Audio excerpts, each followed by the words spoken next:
Hey guys, welcome back to Let's Play Final Fantasy VI. Before we get going today, take a real quick look at how my setup has changed since last time. Nothing out of the ordinary here, it's pretty standard stuff. Dragoon setup on Mog, Marble Shoes on Shadow and Terra because they're going to be my big hitters today. And double earrings on Celis, mainly due to the fact that she's going to need all the help she can get in keeping up with Terra. Most importantly though, make sure your levels are not evenly divisible by 5.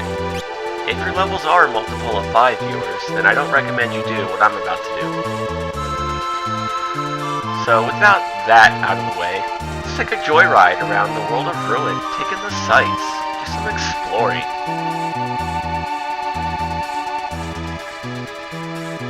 By the way, I'm sorry about the lack of uploads over the last 2 days, guys. I've had a real busy week at work, and I just haven't had the time or the energy to sit down and do any quality recording, so I'll try to make up for that over the next 2 days. I have the next 2 days off, and I don't have any plans, so yeah, it's a good time to get some R&R and play some video games. The good news is, though, that with all that overtime, I'll be able to order my new microphone, so that should be here within the week.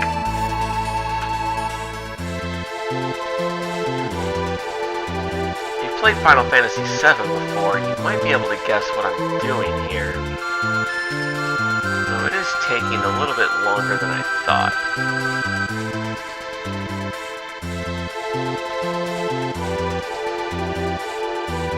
There we go. We have boss time against Doomgaze. Alright, Mog, take to the skies and show Kane how it's done. Everyone else just go all out with your best fire or holy attacks. Even though he is weak to fire and holy, he still has pretty high magic defense, so that's why you want to morph with Terra. Now as you saw, he started the battle with level 5 Doom, and he will always do that. Doomgaze has 55,000 HP, so this is more of a DPS race than anything. Just go all out. That's pretty much it. You don't have to worry about your defenses. As long as you have Flame Shield or Minervas, you have nothing to worry about from this guy, aside from the random instant death attack that he may or may not. Excuse me, cast.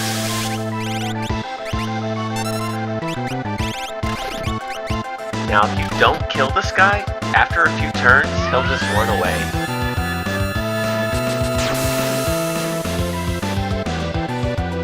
Come on, we almost got him.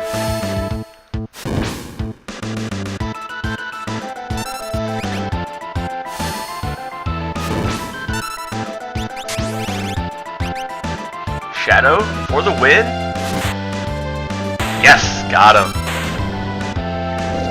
Now for defeating Doomgaze, we get a pretty good reward.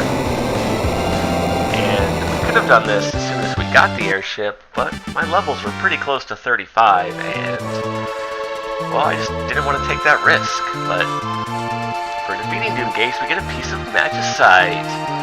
Now, if you kill him using Vanish and X-Zone, you will not get this Magicite. For whatever reason, it'll bypass his death script, and this cutscene will not happen. So don't do that. If you want to get Behemoth, yeah, King of the Dragons. Let's take a look at that Esper. It's pretty good. Not only can you learn Flare and get a decent HP boost when you level, but it cuts through magic defense and hits all enemies for non-elemental damage. Pretty powerful. So I'm going to get Celis going on that right away. And yeah, alright. Oh. No. Yeah, we can do this first. Let's see. Oh, we're in the nearby area. Cool, this will work. I mentioned this enemy earlier in the LP, but I never actually got a chance to show you guys. You meet up with an enemy here, I believe it's called Black Dragon. Yeah, there he is. Very weak to Holy. I think Ice will work too, but let's just go with a good jump, because we have a Pearl Lance. Put it to use. So today, I'm not going to be doing a whole lot. I do want to recruit Goth and give him a couple rages that are going to be useful in the near future. And I was hoping that since today is my 100th video that I could do something cool for you guys, like break the game even more than I already have, but that's going to require going through a dungeon, and, well, don't quite have the setup I want for that dungeon, so we're going to have to wait until either tomorrow or the next video. So today we're going to be doing some preparations. Now the next place I want to go to is this forest right here. It's just north of the belt, and those hunters in the cave in the belt mentioned this place to us. And while there is a very rare monster here, that is not who I want to meet up with today. We will eventually, don't worry. We'll come back for him. But for now, we just want to fight a Tyrannosaur, weak to ice. And you want to kill these guys as quickly as you can because they can cast Meteor. Oh, there we go. That's gonna hurt. The thing about Meteor is it's not very powerful, but it cuts through magic defense. So even with Shell or really good magic defense, Meteor is still going to do about 2,000 damage to you, even if you're level 99. Hey, we got an Imp Halberd. Wow, that's a rare drop. Definitely want to hang on to those. Let's take a quick look at that. Let's see. Unknown if equipped while an Imp. Well, look at the battle power, 253. That is a very good weapon to throw with Shadow.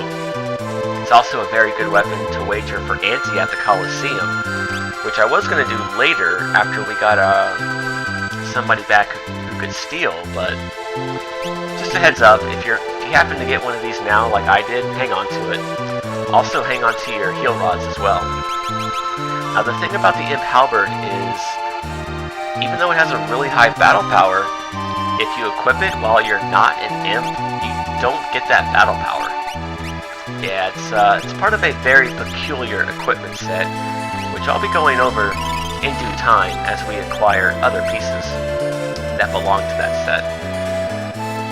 But yeah, getting back to Meteor, it's just one of those spells that are, at least I think, they put in the game mostly for enemies to use against us.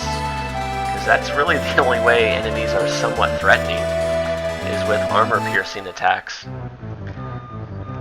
And Meteor's a good spell. It looks cool, but it just pales in comparison to spells like Ultima. Even some of the blue magics are better than Meteor, so it's not too useful for us, but it's pretty useful for them, unfortunately. Okay, but yeah, just make sure you meet up with a Tyrannosaur in at least one formation. There's a couple others you can meet up with there, like you can fight two at once in a pincer attack, I believe, which can be pretty deadly if they both decide to cast Meteor. So let's see, yeah. Okay, so let's get Gaul back in our party since we're in the area. Why not? Just like those hunters said in the cave there, just reduce your party size to less than 4. And Gaul will eventually join our party. Not today, okay. Oh, you know what? I'm gonna take a quick pause break. Be right back. Alright, I'm back. Sorry about that, guys. So yeah, let's keep looking for Gaul. Getting back to Doomgaze really quick, if you don't kill him and he does run away, don't worry, in order to find him again, just land your airship and then get back in and his location will change. And then, much like Ultima Weapon in Final Fantasy VII, you just keep flying around until you crash into him and then he'll get all pissed off and attack you. Now once he changes his location, he stays there. It's not like he's constantly moving alongside you.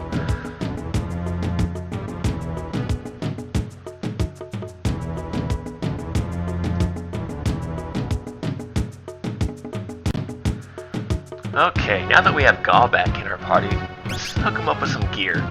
Oh, and put him in the back row, of course. Really, the only thing I want to give him is the snow muffler, and he'll be fine with just that for now. Mostly because I don't have a shield for him. And the Genji helmet, I guess I could give it to him.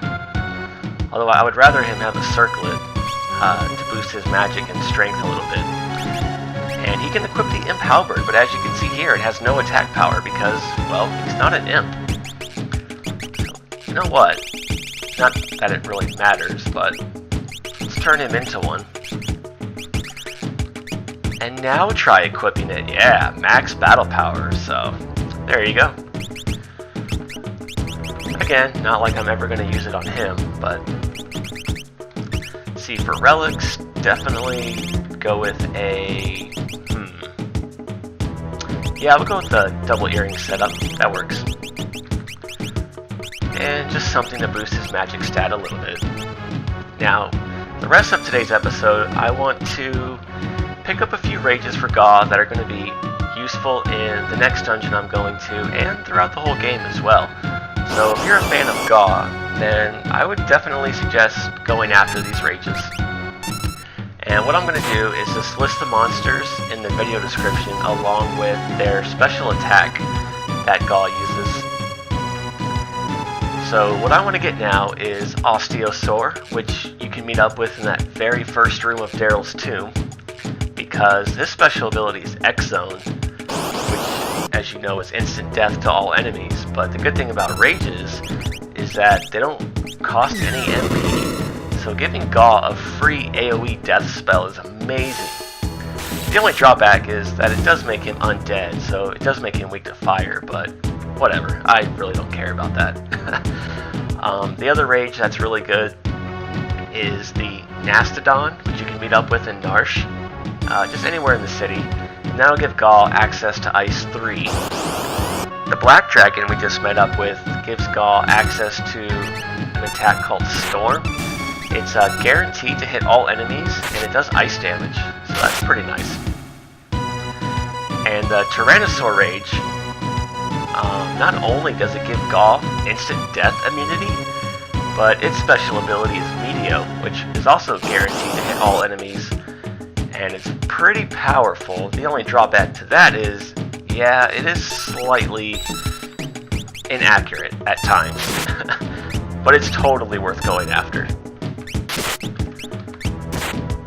Now, the other enemy I haven't met up with yet, but I recommend picking up for Gaw is the Prussian monster, which you can meet up with outside of Thamasa. And that special ability, Landslide, is a non-elemental attack that does quite a bit of damage. And that's a really good rage for Gaw to use against enemies that have no elemental weakness.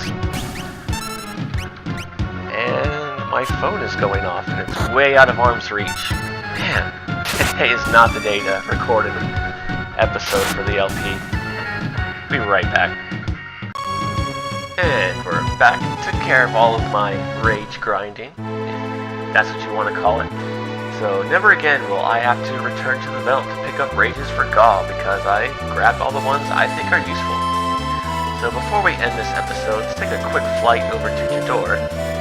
Now that the skies are friendly again, I remember the first time I ran into Doomgaze when I was a kid, kicked my ass. And I was paralyzed in fear every time I got in my airship. Like, I just dreaded flying anywhere. But now we don't have to worry about that. Oh, one thing I picked up for Gaw is I didn't get the Osteosaur Rage because that is one bad thing about getting rages in the World of Ruin, is that there are so many monsters, and it takes so long to run into the specific ones that you actually want to run into. So I'm going to pass on Osteosaur, but if you happen to get it, definitely use it for the free X-Zone. But I also picked up Ninja, which is a really good water attack. I think it's the most powerful water attack in the game for Gaw. I did pick up Tyrannosaur though, and Black Dragon, so those will come in handy. But if you don't get Black Dragon, well, if you don't have everything I list, a lot of them are kind of interchangeable. So if you have one but not the other, you'll be fine. It's really not that critical at all. Yeah, really good stat boosts on Gaw. And the other thing you can pick up is Toe Cutter. If you don't want to get Prussian, Toe Cutter's rage is Shrapnel, which is also a very good non-elemental physical attack for Gaw. So again, whichever one you run into first, by all means, use whichever one you want to use. But really the bottom line is I want to have some single target physical attack and a couple AoE either ice or water attacks. And again, I'll list all of the monsters and their rages in the video description for you guys, and you can do as you please. So yeah, I did want to pick up 4 more circlets here in Jador, rest up at the inn, and let's see here. Yeah, we have enough characters. So when we come back next time, we will, well, you'll see. It's a bit of a special dungeon. So until then, you guys take care, have a good day, and as always, thanks for watching.